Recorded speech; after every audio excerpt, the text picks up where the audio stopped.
Hello, I'm Sherry Henley with BOCI TV, and we are so happy to be with you today. I have a guest here with me that is very special to me, Miss Debra Norwood. Welcome to the set today. So glad to be here. It's so good to have you. I see you brought your red nose. I did. I brought my red nose. I love it. I love it. Thank you for tuning in today. I encourage you to chat with us on the chat line. Follow the social stream for this particular episode that we are airing right now live on BOCI TV. You can also go to businessovercoffee.biz and check us out right there. So, Debra Norwood, tell us how you came about connecting with BOCI and what your experience has been, as you are fairly new to our group. Yes, I am. I'm actually a well-being facilitator for professionals, and I try to help people to learn how to de-stress and create more resilient personalities. But I'm also an attorney, and I happen to be the attorney for Fashion Academy.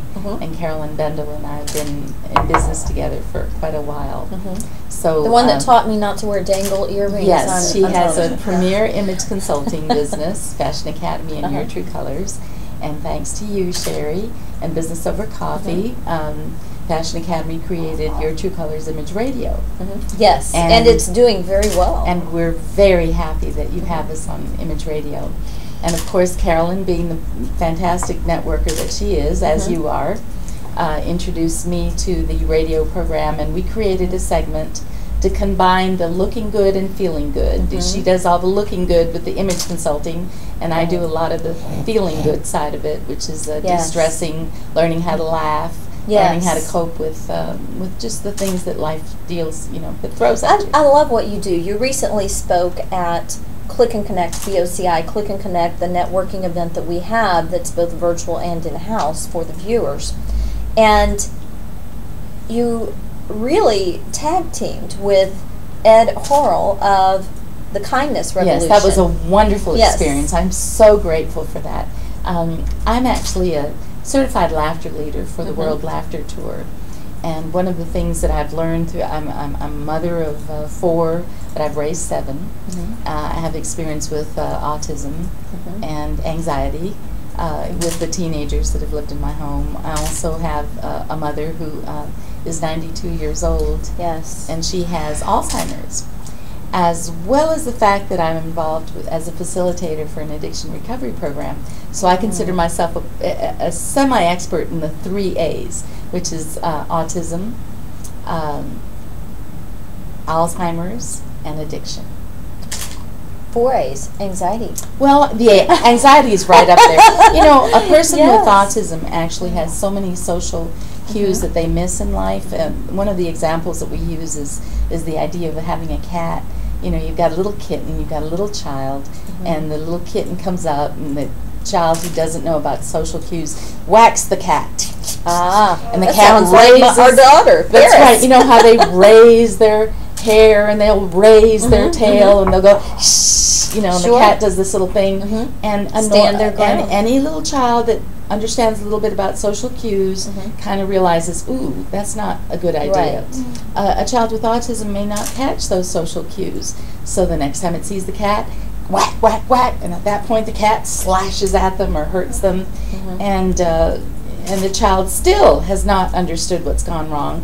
And the third time a child that doesn't understand social cues comes up to that cat, you know what's going to happen. He's going to be terrified, absolutely terrified. So we don't know how much of anxiety really is the lack of understanding the social cues that we get. A lot of people suffer from anxiety because they don't know what they've done wrong socially from the very beginning. That's very true. People pleasers. Yes. I understand that. And emotional intelligence. A lot of this has to do with emotional intelligence. Your ability to learn, not IQ, because a great number of people, especially young people today, have extremely high IQs, but they may not have had the social interactions that they need. So I really love teaching and speaking to high school students as well as professionals, because I've come to the conclusion that the 2 most stressed out groups of people in the world are teenagers and professionals. Right, and the parents. Oh, and the parents of the teenagers. Absolutely. So Absolutely. you are the laughter lawyer Yes. with the Laughter World Tour? It's World Laughter Tour. World It was Laughter created Tour. by Okay. a genius. A co-founder is Steve Wilson, and he actually went to India and was invited to speak in India, and while he was in India found out about laughter yoga. Well, this was way back in the 80s, and with laughter yoga he came back and thought, you know, the Western world isn't completely ready for it. Now we are. Now we are. Right. Now everybody knows about yoga and understands it. But he brought it and modified it a little bit for the Western world. And what he's done is he's put an amazing array of learning how to use therapeutic laughter as well as what we call good-hearted living principles. And the joy of my life is to be able to help people laugh, not through cracking jokes, but through physical exercises to help create some stress-resistant personalities. But then the most wonderful part of it is to teach good-hearted living principles, which we do.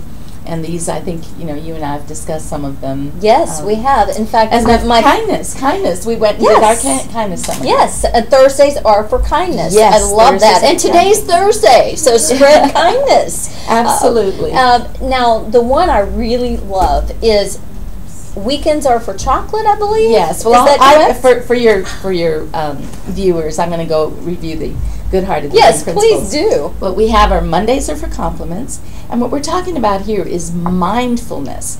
Everything that's involved with yoga, you've learned, has to do with mindfulness, living in the present. Stress-resistant personalities have created optimistic appraisals of their life. So if you're very mindful, you know, you can laugh. If you really laugh for a while, you'll feel really good. Your endorphins will be up. You'll feel. But how do you keep this good feeling going throughout the week? Mindfully taking care of what you think of each day of the week. So we say Mondays are for compliments. And, you know, take time to compliment. I'm going to say something there.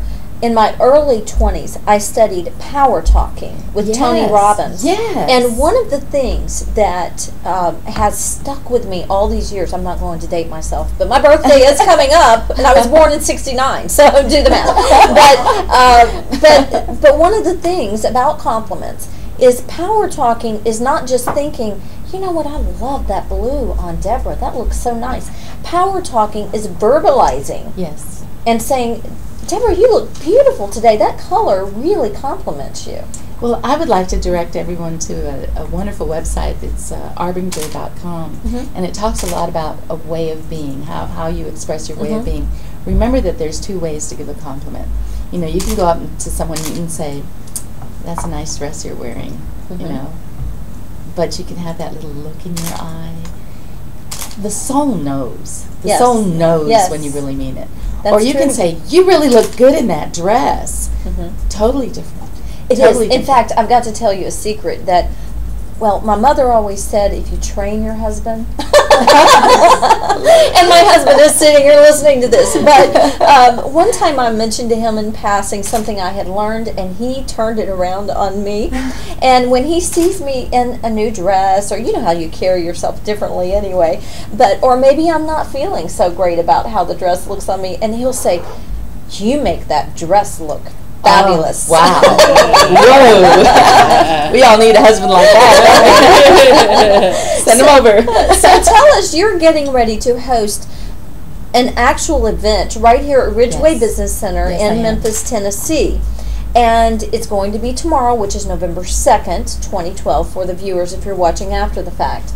However, it's going to be a great event. The commercial appeal, I believe, is coming out. Well, I'm not sure, but I expect so, yes. And they've asked to come out. And I want to thank you for that, because honestly and truly, for those of you who don't understand business over coffee, it's an incredible company. Thank you. Because of you, I've actually had the link to BOC TV, which allowed me to be interviewed because of my interview. And this is all very premature because I had really not launched myself as a well-being facilitator. I'm still practicing law. But because of you, then, of course, I did get that opportunity to meet the commercial appeal. And they have expressed some interest in the company, and I'm very, very happy and grateful to you, Sherry, for that contact. Well, thank you. Thank you so much. And so tomorrow, you are going to be walking through the steps of de-stressing. Yes, we're going to go over the de-stressing for the holiday, and we're going to actually do some interactive play with toys.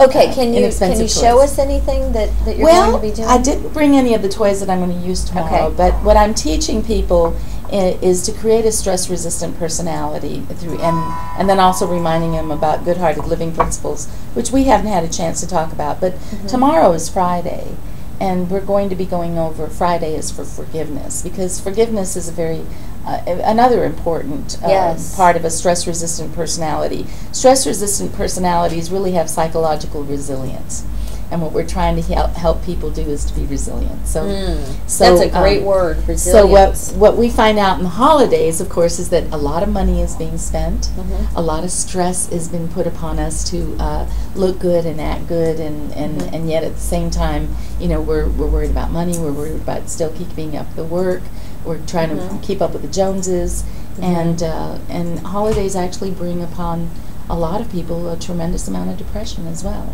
I believe so that. tomorrow we're going to learn a little bit about how to become a little less enamored with the outward trappings of the holiday, and a little bit more involved with the inner beauty and the inner you, one of which is, of course, expressing good-hearted living principles like complimenting, flexibility, gratitude, kindness, forgiveness, and then, like you said, weekends are for chocolate. Yes, and I'm glad you told us again. Can you go over those once more? Well, Monday through Sunday, what the different good-hearted living. What we've done at the World Laughter Tour is we teach people how to laugh, as I said, but then along with it we teach them these principles, and once again, mindfulness, mindfully applying yourself every day of the week to think about them, but not so much, you know, just enough.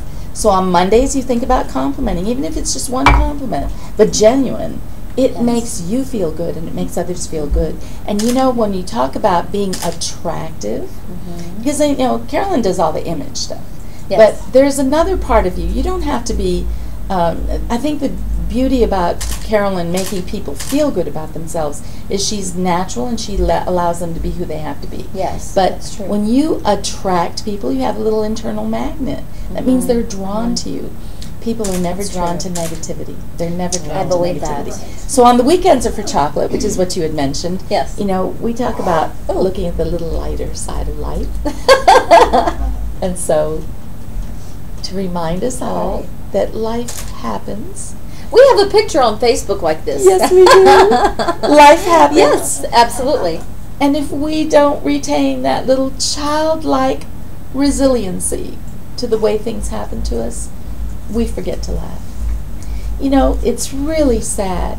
Children laugh over 300 times a day. By the time you get to be my age, some people don't even laugh 15 times a day. Why? Why is that? What has happened? They've learned to grim up. They've learned to sour down, and they've forgotten all these childlike qualities. So what we do at Laughter Lawyer is to teach professionals to get a little color and laughter into their lives, and to start looking and feeling good again, just like a childhood. When you say color, someone said to me today when I walked in, they said, "Oh, I love the color you have on because you're not wearing black." And I used to wear a lot of black. Can you elaborate, just as we're wrapping up, on what color does for you? Yes, I have had a wonderful, wonderful experience with Carolyn Bendel over all these years, and I've been transformed by her. As an attorney, I've learned to always wear the business suit, you know, and a long time ago, and I do date myself when I say that we were taught in the professional world that we had to look more like men, be, you know, grim down, be very, you know, and with Carolyn's gotten me out of black. And since then, I've done a lot of studies, and I'm a very avid fan of neuropsychology and positive psychology, and black is really the color of fear. We wear it because we want to assimilate. We wear it because we want to play ourselves down. We wear it because we don't want to be noticed. And yet at the same time, in the business world, we must be noticed. We must be presentable. We must, you know. So how do we do it? We do it by introducing a little bit at a time, some color into our lives. Sure. Sometimes all I can do is just help a professional change their briefcases, change their, you know, their attitudes with their journals. Sure. You know, let's have a red briefcase, a burgundy briefcase. Let's, you know, young people, it's totally different. This new generation really is embracing color, and I think a lot of that has to do with the globalization of the young, of the youth, their universality. They've, are interacting with cultures all over the world. Sure. So they're not afraid. Multicultural. Multicultural. Very interesting. But those of us who have been trained to grim down, to look professional, it's a terrible thing, because it brings within us a negative attitude. It lowers our ability to express ourselves as an individual. Now, speaking of personalities, talking about color, everyone has a colorful personality. It just may be one has more of a gray and one has more of a red or a yellow. And you actually asked me to take the Myers-Briggs personality test. Yes, I did, and I really believe in these tests. Tell me what happened to you when you took that test. Well, I found out that I'm a very creative spirit. Yes, of course. In fact, I will send it to you. Oh, but I found it very interesting, and you talked about the look good, which we just talked about, and the feel good. And that's where you really come in and talk about feeling good. Can you talk about the colorful personalities and how you can bring color into your personality? Well, what I don't do color analysis. Now, Fashion Academy does do color analysis to know what colors look good on you. I'm talking about on the inward personality. But inwardly, what we're learning is that individuals are really brought down by the things that they do and say. There's a wonderful book out. It may not be completely scientific, but it's by Masaru Emoto, and it's called Messages on Water.